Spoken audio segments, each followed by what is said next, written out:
My name is Cody Vellers. It is December 8th, 2023, and I will be explaining Newton's laws for my Period 2 dynamics project. Newton's first law is that an object that is in motion will stay in motion unless acted upon by a different force. In other words, if something's moving, it should remain in motion and keep moving until something interferes with it, something else makes it stop.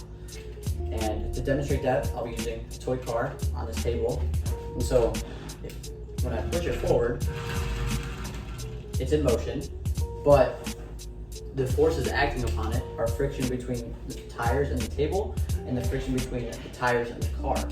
But had there been no friction at all, it would have kept accelerating, it would have kept moving forward at a constant rate because there's no other forces acting upon it. Newton's second law is that the acceleration of an object is directly proportional to the net force and inversely proportional to its mass. In other words, if something is pushed with a lot of force, it has a high force, then the acceleration is going to be high. But for mass, if the mass is high, then the acceleration is going to be low. And to demonstrate that, I'll use two cars of similar mass and then push them at different forces. And when they get pushed at different forces, you'll be able to see one will travel farther because it has a higher acceleration. So if I push this car faster than this one,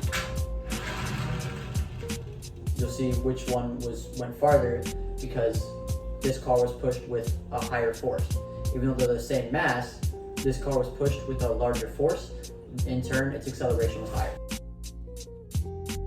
Newton's third and final law is that for every action, there's an equal and opposite reaction.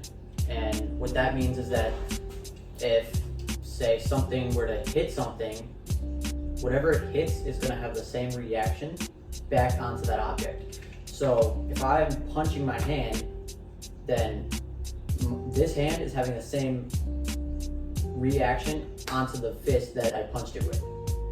To demonstrate it, I'll be using this car and this candle. If I push it at the candle, you'll see it has an equal and opposite reaction.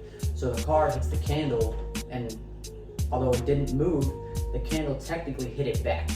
That's why it stopped moving. It couldn't keep going because there was a candle, and so the candle gave an equal and opposite reaction to the car, and that's why it stopped.